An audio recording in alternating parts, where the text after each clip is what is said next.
अब इसे समझना बहुत ज़रूरी है। इसे आगे कैसे समझें कि मनुष्य की जितनी भी इंद्रियां होती हैं, मनुष्य की सारी इंद्रियां जो है उनका अपना एक लिमिटेशन है। जैसे मनुष्य के कान जो होते हैं वो 50 हर्ट्ज से लेके 20 हर्ट्ज से लेके 20,000 हर्ट्ज तक सुन सकते हैं। मनुष्य की आंखें जो है कुछ खास दूरी तक ही देख सकती हैं। जैसे चील की आंखें हैं, वो 10 किलोमीटर से नीचे पेपर पे जो लिखा हो उसे भी पढ़ सकती हैं। हाथी जो है 3 किलोमीटर दूर की फुसफुसाहट भी सुन सकता है। चींटियों को योजन गंधा कहा जाता है कि वो 1 योजन तक सूंघ लेती हैं। इस कमरे में कल कौन आया था, तो जो स्निफर डॉग्स होते हैं, स्निफर डॉग्स जो होते हैं पुलिस के कुत्ते, वो ये सूंघ लेते हैं कि यहाँ कौन आया था, और उसे सूंघते हुए वो रास्ता तक बता देते हैं कि कहाँ से गया था। हम और आप कर सकते हैं? नहीं कर पाते। तो हमारी जो है वो लिमिटेशंस हैं, हमारी सभी इंद्रियों की लिमिटेशंस हैं, हम नहीं देख पाते।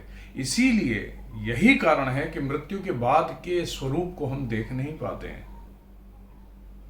हमारे ग्रंथों में इसे कागभूषण जी ने देखा है। तो कौवे को ऐसा माना गया है कि वो दोनों आयामों को देख सकता है। कौवा जो है, जैसे कुत्ता यहां से गए हुए व्यक्ति को सूंघ सकता है, हम नहीं सूंघ सकते। हम 10 किलोमीटर ऊपर से नीचे पेपर को नहीं पढ़ सकते। हमारी आंखें जो हैं वो सिर्फ प्रकाश के परिवर्तन को देख सकती हैं, प्रकाश को नहीं देख पाती। नहीं तो रात में हमें आसमान सफेद दिखाई देता, लेकिन हम प्रकाश के परिवर्तन को देख पाते हैं, प्रकाश को नहीं देख पाते। तो पूरा के पूरा शरीर जो है हमारा वो लिमिटेशन से बना हुआ है। अब हम सिर्फ 20 से और 20,000 हर्ट्ज तक सुन पाते हैं। इसका मतलब क्या दूसरी फ्रिक्वेंसीज है ही नहीं? यदि हम नहीं देख पाते हैं 10 किलोमीटर तक, तो इसका मतलब ये नहीं है कि और नहीं देख पाते हैं। दूसरे जीव जंतुओं में ये क्षमताएं होती हैं। तो इसीलिए हमारे ग्रंथों में कागभूषण जी को कहा गया है कि वो दोनों आयामों में, मृत्यु के पहले भी और मृत्यु के बाद भी, दोनों आयामों में देख सकते हैं। इसीलिए हमारे यहाँ कौवे को भोजन कराने का प्रावधान होता है, इसीलिए श्राद्ध मनाया जाता है।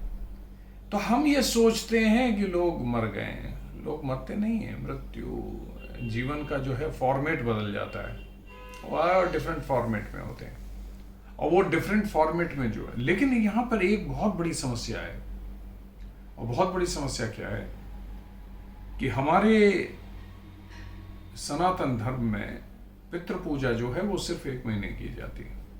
पितृ पूजा जो है वो श्राद्धों के महीने में ही की जाती है, उसे साल भर याद नहीं किया जाता। क्योंकि अगर आप साल भर याद करेंगे पितरों को, तो पितृ पीछे पड़ जाएंगे, है ना, उनसे मुक्ति पाना मुश्किल हो जाएगा। इसलिए उन्हें सिर्फ 1 महीना याद किया जाता है।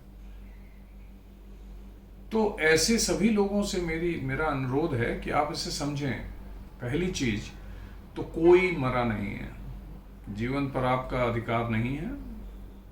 जीवन, जैसे जीवन शुक्राणु में था, अंडाणु में था, भ्रूण में था, आप में है, मृत्यु के बाद भी है, वो चल रहा है। जीवन चलायमान है, ठीक है। और आश्चर्य की ये बात है कि उस दुनिया से इस दुनिया में ट्रांसफर नहीं होता, उस दुनिया से इस दुनिया में ट्रांसफर नहीं होता। कि भ्रूण बनने के बाद मनुष्य शुक्राणु नहीं बन सकता, अंडाणु नहीं बन सकता। ठीक, जन्म लेने के बाद मनुष्य दोबारा भ्रूण नहीं बन सकता। ठीक वैसे मृत्यु के बाद मनुष्य फिर इस दुनिया में नहीं आ पाता, इसीलिए दिखाई नहीं देता है।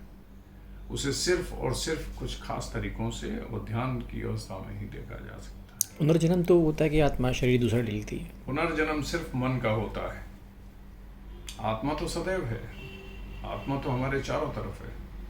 पुनर्जन्म सिर्फ और सिर्फ और सिर्फ मन का होता है। मन जब इच्छाएं बनाता है, मन जब गहरी इच्छाएं बनाता है, तो दोबारा जन्म लेता है, फिर से जन्म लेता है। तो मनुष्य के दोबारा जन्म लेने के पीछे उसका मन होता है। यदि मन इच्छाओं से भरा रहता है और अधूरी इच्छाएं रह जाती हैं, तो जन्म लेता है। आत्मा तो सदैव है, आत्मा अजर अमर है, सदैव है। उसका अस्तित्व ना बन रहा है ना नष्ट हो रहा है, ना उसे जलाया जा सकता है ना नष्ट किया जा सकता है। लेकिन मन को नष्ट किया जा सकता है। यदि मोक्ष। इच्छाओं से मुक्ति मिल जाए तो मोक्ष प्राप्त होता है। तो जन्म और मृत्यु के साइकिल से, इस वर्तुल से मुक्ति मिल जाती है।